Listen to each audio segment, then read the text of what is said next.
A wali of Allah subhanahu wa ta'ala does not distinguish himself with specific clothing, specific hairstyles, specific signs or marks.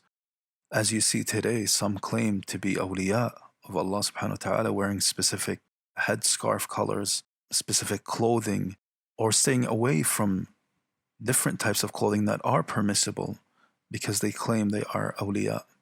And it's important to know this, as the scholars have mentioned. So a wali is somebody who is near to Allah with his heart, whether it be somebody from the memorizers of the Quran, or from the scholars of this ummah, or from the people who fight for the cause of Allah subhanahu wa ta'ala, or even a businessman or a general person who is near to Allah.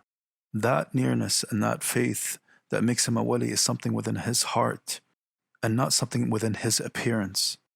And what I'm referring to here is permissible Islamic appearance, not something that is haram.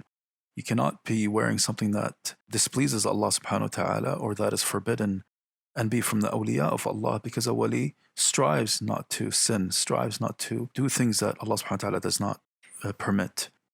Another error that happens when it comes to awliya is the blind following of Allah subhanahu wa ta'ala's servants to these people. So a man will come, claim that he is a wali, or people will claim that he is a wali of Allah, and then they will characterize him and give him powers which he does not have, that only Allah subhanahu wa ta'ala has, like claiming that he sees the unseen, that he knows the future, claiming that he is able to cure people from diseases, and so on and so forth.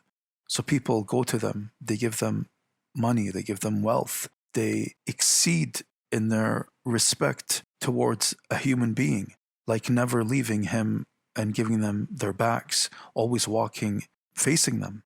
And I've seen this and I've witnessed this myself, and it's really quite unfortunate.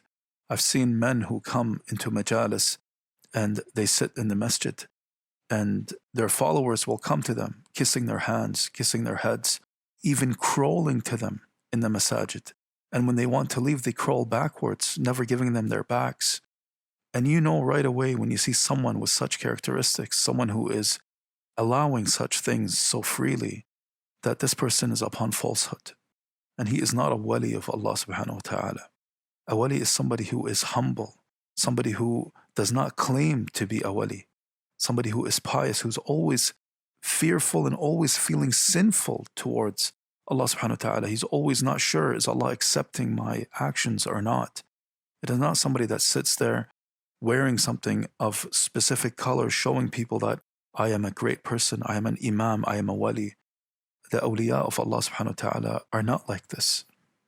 Another grave mistake and danger that people fall into is they believe that these awliya are so near to Allah that only through them can you get closer to Allah.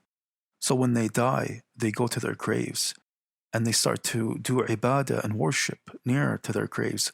They start to talk to them while they are dead, and they do not hear you.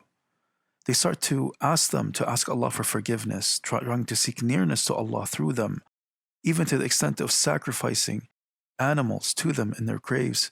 And all of this is an act of greater shirk, and it is the shirk of jahiliyyah, and it is impermissible. Allah subhanahu wa ta'ala says, وَإِذَا سَأَلَكَ عِبَادِي عَنِّي فَإِنِّي قَرِيبٌ أُجِيبُ دَعْوَةَ الدَّاعِ إِذَا دَعَانِ. Here Allah subhanahu wa ta'ala says, and if my slaves ask you about me, then tell them I am near, and I answer the call of the one who calls upon me. So Allah subhanahu wa ta'ala is telling you, I am near. You do not need to go to anyone. You can ask me directly. Now, yes, it is permissible to ask someone who is alive and present and able to make dua for you.